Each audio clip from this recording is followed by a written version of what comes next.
ভাই আমি আগে রিক্সা চালাতাম না, পড়াশোনা করতাম, স্বপ্ন দেখতাম একদিন অফিসে বসবো, টাই পরে কাজ করব। কিন্তু জীবন তো সবার জন্য এক রাস্তা একরকম রাখে না ভাই।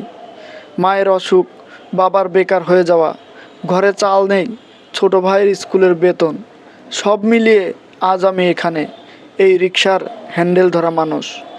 দিনে 200-300 টাকা রোজগার করি, খুব বেশি না, কিন্তু ঘরে ফেরা মুখগুলোর হাসির দাম কি কোনো টাকায় হয়?